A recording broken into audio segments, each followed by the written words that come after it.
예, CBS 라디오 박정희 한판승부 함께하고 계십니다. 여의도의 가장 핫한 이슈를 풀어보는 시간 여의도 내전. 오늘 국민의힘 김용태 의원이 중요 일정을 함께할 수 없다고 하셔서 오늘은 단독으로 모십니다. 한판승부의 방송특공대 성실의 아이콘 더불어민주당 김한규 의원님 어서 오십시오. 네, 안녕하세요. 김한규입니다. 저도 중요한 일정이 많은데 그러니까요. 승부가 선순입니다. 그러니 우선순위가 방송 한판승부인 김한규 의원님. 두 분 인사 나눠주시죠. 네, 어서 오세요. 네, 안녕하세요. 김현규 의원님 방송 특공 되신 것 같아요. 예, 방송 특공대. 역시 멘트가 네, 좋으십니다. 네. 살아있어요. 아유, 근데 수행 비서도 없이 혼자 운전하고 오셨다 그래서 예, 그러게요. 그 지방 의원들은 네. 사실 주중에 지역구 행사가 없잖아요. 아. 그래서 아하. 여의도만 왔다 갔다 하니까 뭐 밥 먹으러 가는데 차 타고 가고 뭐 이런 일들이 많아서 제가 무슨 당대표도 아니고 최고위원도 아닌데 그냥 제가 운전하고 다니자라고 하고 있는데요. 저도 나중에 혹시 뭐 최고위원 되면 생각이 달라질지 모르겠습니다. 예, 미담으로 시작을 했습니다. 자, 이제 국회 얘기로 넘어가 보면 오늘 이제 윤 대통령 탄핵 청문회가 결국 오늘 열렸는데 헌정사상 첫 탄핵 청문회입니다. 여야 간에 또 갈등이 있었고 시작부터 이제 여당이 다른 의견 막 들어와서 또 이제 탄핵 그 어떤 청문회가 불법이다 이렇게 항의를 했었는데 근데 그동안 그 국회에서 청원권으로 이러한 청문회가 이루어진 적이 없다. 법적 근거도 없다는 게 여당 주장인데 의원님 어떻게 들으셨어요? 법적 근거가 없으면 아예 안 들어오셨겠죠. 그런가요? 여당 의원들이 여당 의원들이 결국 다 들어오고 증인들도 음. 여당이 설득해서 무효니까 안 들어오면 안 된다라고 했을 텐데 다들 이게 유효하고 불출석했을 경우에는 형사처벌 대상이 될 수 있다고 생각하기 때문에 들어오는 거죠. 법적 근거는 있죠. 이 부당하다라고 주장할 수는 있지만 예. 불법이다 무효라고 주장하는 거는 저는 전혀 수긍할 수 없다라고 말씀을 드리고 예. 저는 지금 오늘 원내대표를 포함해서 여당에서 많은 의원들이 이 법사위원장 정청래 법사위원장 방 앞에서 농성을 펼치지 않았습니까? 그렇죠. 이건 사실 정청래 의원님 띄워주기 프로젝트에 그런가요? 여당이 그냥 동원되고 있는 것 같다. 아하. 오히려 여당이 이렇게 일을 크게 만들어서 예. 사람들이 대통령만 싫어하는 줄 알았더니 여당도 최혜병권에 대해서 되게 소극적이네 라는 느낌을 들게 만들고 있지 않나. 특히나 저는 오늘 민주당에 일주기인데. 말려들고 있다라는 생각이 듭니다. 그렇군요. 제가 민주당인데 좀 표현이 제3자처럼 얘기했는데 저희한테 말려들고 있다라는 느낌이 듭니다. 그렇군요. 자, 오늘 청문회가 이제 최혜병 순직 사건이 일주기에 열렸습니다. 과연 이제 오늘 청문회에서 어떠한 특검의 명분을 제대로 더 깊이 있게 들어갈 수 있을 것이냐 이 부분도 관전 포인트였고 쟁점이었는데 어떻게 보셨어요? 오늘 중요한 발언이 있었습니까? 뭐 사실 지난번 입법 청문회에서 네. 비슷한 이제 증인들과 질문들이 있었기 때문에 예. 아주 새로운 내용은 많지 않았고 김규현 변호사가 네. 이 제보자였었는데 카톡 대화에 대해서 이분이 나와서 조금 더 이제 대통령 부인에 대해서 뭔가 이제 청원이 있지 않았겠냐, 뭔가 이 규명 로비가 있지 않았겠냐라는 이제 정황이 좀 더 보여졌죠. 그런데 예. 이거는 진술일 뿐이고 예. 물적 증거가 아니기 때문에 여당은 뭐 동의하지 않을 텐데요. 근데 국회가 사실 수사권이 없기 때문에 청문회가 가장 원래 일반적인 권한이에요. 미국도 청문회를 되게 많이 하고 우리나라도 법률안을 제정할 때는 청문회 많이 합니다. 원칙이고 해야 예. 되는 게 원칙이고요. 그런데 사실 법적인 권한을 국회가 다 사용 안 해서 이제까지 안 했을 뿐인데 설레인 건 맞죠. 처음인 건 맞고 오히려 국민들이 볼 때는 국회가 저렇게 할 수도 있구나 라는 생각이 들 것 같은데요. 지금 법사위가 몇 번 열렸냐면 9번 열렸거든요. 예. 그런데 여당이 위원장인 두 곳은 아직 한 번도 안 열렸어요. 그러면 국민들이 볼 때 가뜩이나 국회의원 일 안 한다고 생각하는데 상임위가 뭐 법사위는 그래도 뭐 일은 하네. 내용은 모르겠는데 예. 그런 느낌이 드는 것 같고 저희도 국민들이 볼 때 별로 이렇게 부정적으로 생각하시지 않는 것 같아서 내용에 동의하지 않을지라도 일단 국회의원들이 열심히 권한 내에서 일하는 거는 국민의 지지를 받을 수 있다라는 생각들을 하고 있습니다. 예, 박 시장님, 진 장관님 추가 질문하시면. 아니 상임위원장 여당 출신 상임위원장이 있는 곳만 지금 상임위 회의가 하나도 안 열렸다. 두 곳만 그랬고요. 네. 나머지 7곳은 거의 한 번 정도 네. 간사 선임하고 소위 구성만 했죠. 왜냐하면 저희가 단독으로 시작했기 때문에 아, 저희가 위원장인데는 조금 더 진도가 나간 건 사실입니다. 그런 그러니까 측면이 그 있죠. 얘기는 또 바꿔 말하면 현안들이 많지 않은 현안이나 중요한 안건들이 많지 않은 위원회만 그냥 여당 쪽에 줘버린 뭐 이런 거 아유 그렇진 아닐까요? 않죠. 저희 하고 싶은데 예. 업무 보고 이런 것들을 네. 여당 전당대회 좀 끝나고 하자. 아하. 그래서 이렇게 미뤄둔 해서 거야? 처음부터 막 싸우기가 그래서 이제 배려하고 있는데 좀 지나면 민주당도 전당대회 하는데 끝나고 하시죠. 이렇게 제안이 오시지 않을까. 그러네 8월 예. 18일까지 또 네. 예. 박 실장님은 근데 저도 이제 청문회 보면 사실 뭐 새로운 걸 발견하기가 쉽지 않죠. 왜냐하면 군과 관련된 내용이고 알려진 어떤 기본적인 팩트들에서 나와야 되는데 그것도 쉽지 않고. 근데 지금 청문회에서 나왔던 얘기가 대부분 예를 들어서 뭐 전현희 의원 약간 다친 거 그런 것도 물론 중요한 일이긴 하지만 여야 충돌만 너무 부각된 것 같아서 물론 언론도 반성할 측면이 있습니다. 저도 언론계 오래 있었지만 뭔가 시끄러운 데 있으면 언론은 일단 그쪽을 쳐다보거든요. 그래서 앞서 이제 법사위원장실 앞에서 고성을 했던 거 그다음에 뭐 유상범 간사와 정청래 위원장의 뭐 티격태격 고성 이렇게 언론도 이제 그런 면만 주목하는 것도 문제는 있지만 약간 그런 것만 너무 부각되는 것 같아서 오히려 그러니까 뭐 좀 더 직접적으로 얘기하자면 예를 들어 법사위원장의 태도 같은 겁니다. 내용이 강하면 사실은 태도는 훨씬 부드러워도 되거든요. 그게 뭐 일종의 배려일 수도 있지만 그게 더 강력하게 보이는 효과가 있는데 사실은 전반적인 분위기만 너무 격해져 있고 내용은 별로 없는 약간 요렇게 돼 있는 거 아닌가라는 생각이 들어요. 근데 보통 저희가 전투력 하면 민주당만 의미가 있다고 생각하잖아요. 근데 저도 법사위를 보면서 여당 의원님들 몇 분은 이번에 기회를 잡아서 우리 적극적인 존재감. 지지층한테 존재감을 보이자 아하. 하는 게 딱 보이는 분들이 있더라고요. 아하. 근데 실제로 효과가 있어요. 어허. 그분들이 싸우니까 갑자기 그분들이 우리 당 의원들도 저 사람 누구지 하면서 이제 관심 갖게 관심을 됐고 인지도가 올라가고 분명히 여당 지지층 내에서는 새롭게 발견한 전투력 있는 우리 여당의 전사라는 느낌을 갖고 있지 않을까. 그래서 이게 사실은 이제 말씀하신 대로 여야 간에 다투는 게 국민들이 보기 싫어 하겠지만 또 예. 몇 분은 또 나름의 성과를 거두고 있는 그래서 지금 이런 분위기로 서로 이해관계가 맞아서 계속 가고 있는 측면도 있는 것 같습니다. 그래서 제가 앞서 말씀드리니까 그러니까 민주당의 국민의힘이 말려들었다기보다는 예를 들어 법사위원장실 앞에서의 농성부터 시작해서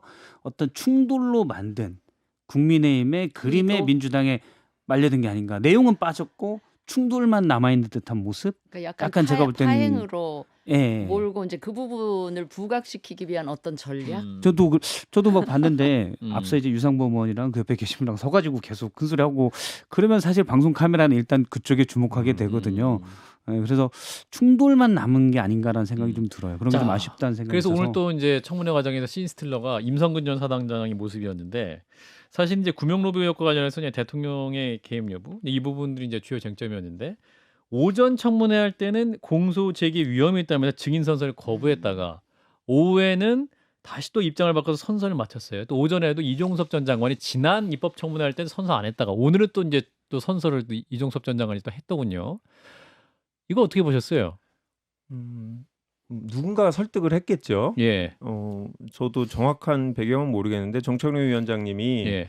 이제 별도로 만약에 이제 선서를 안 하면 오히려 본인한테 더 안 좋을 수 있다. 예. 그리고 지난번 입법 청문회 때 선서 안 한 부분에 대해서 또 형사 고발을 했기 때문에 그 부분에 대해서는 아마 부담을 느끼셨을 것 같고 또 한 가지 김규현 변호사가 오전에는 참고인으로 맞아요. 왔었는데 오후에는 증인으로 바뀐 다음에 선서를 하겠다 그랬어요. 예, 예. 그러니까 너무 그 자리에서 비교가 되고 아하. 본인은 뭔가 법적으로 이 죄가 될 수 있어서 유죄 판결을 받을 사실이 드러날 염려가 있어서 증언 거부한다. 법조문을 들면서 근거를 댔는데 이게 결국은 내가 죄가 있다고 인정될까봐 말을 못한다라고 하니까 그 부분을 정청래 위원장이 문제를 계속 삼았고 아마 분위기상 오히려 본인한테 불리하게 작용될 수 있다 여론이 그런 측면에서 일단 증언은 하기로 하고 선서도 하고 사안에 따라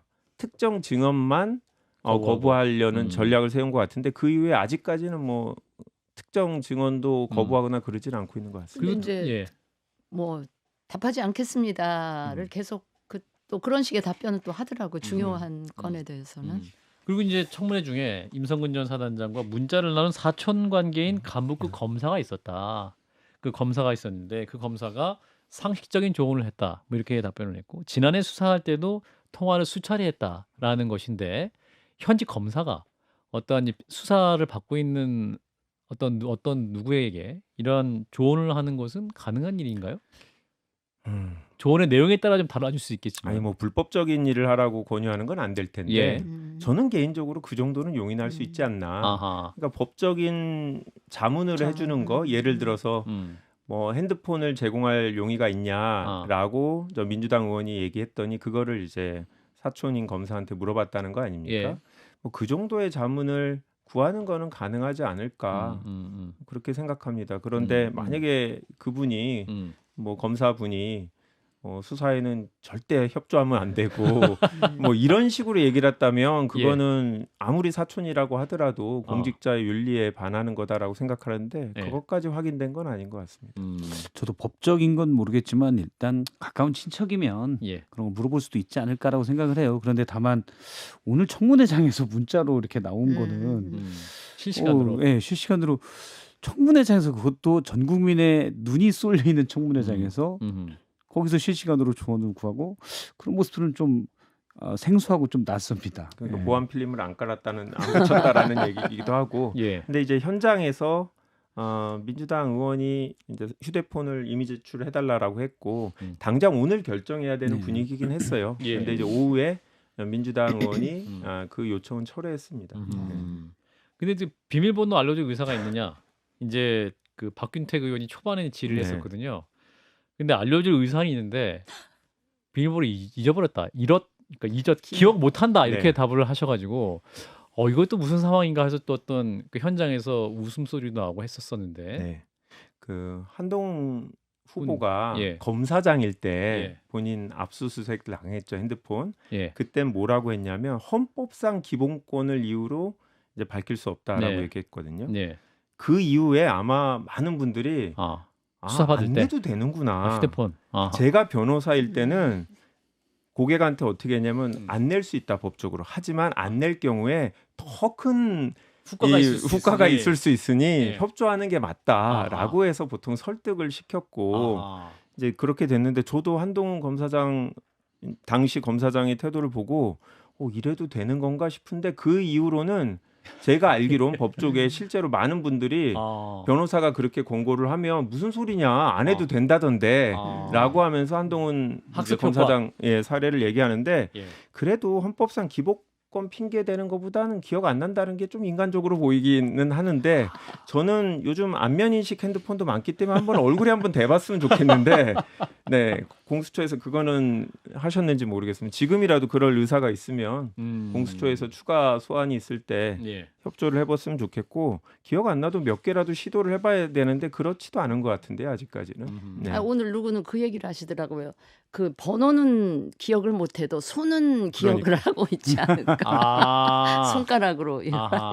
아니 그런데 사실 핸드폰 비밀번호가 한동훈 검사장처럼 20자리 뭐 이렇게는 안 하잖아요. 보통 4자리 내지 6자리 내지 정도. 패턴이라서 사실 이거를 기억 못한다고 하는 것 자체는 뭐 국민들이 다 판단하시지 않을까요? 사실인지 아닌지. 그렇죠. 자 그리고 또 오늘 또 청문회 이슈가 됐던 게 그 02800-7070. 이게 무슨 휴대전화 벨소리 그 다운로드 받는 전화가 아니라 용산 대통령실 번호인데 이제 이 번호 송수신 내역에 당시 이제 대통령 비서실 법률비서관이었던 주진우 의원, 당신은 주진우 전 비서관이었고 주진우 의원이 포함된 것으로 알려지면서 이제 민주당에서는 이해충돌이다, 법사위에서 배제해야 된다 이렇게 얘기를 했었습니다. 네. 주진우 의원이 그에 대해서 뭐라고 답변했냐면 1년 전. 아니 만약에 이런 얘기를 외부에서 한다면 법적 조치를 하겠다라고 얘기하더라고. 그래서 법적 조치요? 이성윤이 구체적으로 무슨 발언을 했길래 이 정도일까 하고 봤더니 비서실에 근무했다는 건 대통령실과 한 몸이었다는 의미 아니냐. 그 다음에 그 번호랑 통화했다는 사실 정도만 얘기를 했거든요. 음. 그게 무슨 음모론에 당신이 관여했다고도 안 했는데 예. 뭐가 그렇게 기분이 나쁘신지 모르겠어요. 대통령실과 한 몸이라는 게 기분이 나쁘신 건지 모르겠는데 그리고 그 일반 전화는 누가 썼는지 아직도 확인 안 된 거 아니냐라고 그렇죠. 답변까지 하시고 그래서 정청래 위원장이 좀 답답한지 이거 누구랑 통화한지 밝히실 수 없냐라고 물어봤더니 편파 진행이라고 반발하셨거든요. 예. 끝내 답변은 안 하셨어요. 그래서 본인이 저는 뭐 법사위원으로 참여할 수는 있다고 생각해요. 하지만 이 부분에 대해서 명확하게 기억을 못하겠다 내지는 업무상 비밀이라 얘기를 못한다라든지 뭔가 그런 거는 밝혀야 국민들이 이분이 이해 충돌 우려가 있는지 평가할 수 있지 않을까 싶습니다. 자, 오늘 이제 국민의힘 전당대회 이제 마지막 TV 토론회가 있었고 이제 화제의 장면은 나경원 후보와 한동훈 후보 간의 이제 패스트트랙 그 공소 취소 청탁 관련해서 오늘도 이제 나 의원이 질문을 했는데 이 부분에 대해서 개인적인 부탁이었냐? 네, 네 하면서 굉장히 두 분이 언성을 높였었는데 이 부분은 어떻게 보셨어요? 네. 한동훈 후보는 예. 사과를 했는데 저는 잃을 게 없다고 생각해요. 이제 왜냐하면 아하. 한동훈 후보는 나는 대통령만이 아니라 여당 중진 누구든 부당한 요청이나 청탁에 대해서는 응하지 않는다라는 이미지를 줬기 때문에 저는 그 자체로 나름의 성과가 있다. 한동훈 후보가 추구하고자 하는 새로운 정치나 변화에 맞는 거라 일단은 사과를 했지만 손해보지 않는 장사다라고 느끼는 표정이었고요. 한 후보는 예. 나경원 의원은 여러 얘기를 하지만 그렇게 합당한 요구라고 생각했다면 공개적으로 했어야죠. 공개적으로 당시 패스트트랙 관련 수사는 적절하지 않기 때문에 여야 막론하고 여러 의원들이 기소돼서 재판을 받고 있는데 불필요한 재판으로 국회의원이나 정치인들이 고생하지 않도록 법무부 장관이 대승적인 그런 판단 공소 취소 결정을 해달라고 공개적으로 요구를 해야 되는데 당시에 지금 나경원 의원이 원외였고 본인이 국민의힘 의원들을 대표해서 한 것도 아니고 본인의 것만 부탁한 것 같은 느낌인데 그렇다고 하면 지금 와서 나경원 의원이 이러저러한 핑계를 대는 것들은 다 부적절하다고 보고 법률적으로 청탁금지법에 본인 관련된 부정한 청탁은 처벌을 안 해요. 아하. 법적으로 본인이나 제3자를 위해서 부정한 청탁을 하지 말라라고 돼 있는데 아하. 막상 처벌은 제3자와 관련된 청탁만 처벌해요.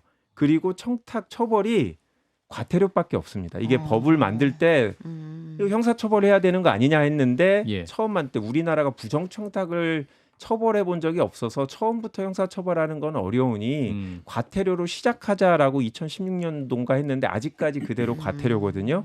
이번 기회에 본인에 관련된 부정한 청탁도 처벌하고 과태료가 아니라 최소한 벌금 이상의 형사처벌을 해야 된다라고 하는 입법론에 대한 논의를 나경원 후보가 만들어냈다라는 생각이 듭니다. 아하, 그렇군요. 그 청탁을 받은 한동훈 당시 장관 20초 나왔습니다. 뭔가 책임이 없습니까? 그것도 네. 2번 요청을 받으면 소속 기관에 신고를 해야 되는데 2번. 예, 재차 요청을 받으면 재차 요청 처음에 받았을 거절을 때. 하고 아. 근데 한동훈 후보가 거절을 했는데 2번 요청을 받았는지가 지금 확인 안 돼서 만나면 여쭤보고 싶습니다. 와, 이 관련법 설명 중에서 가장 명쾌하고. 네, 청탁금지법 전문 변호사였습니다. 그러시구나.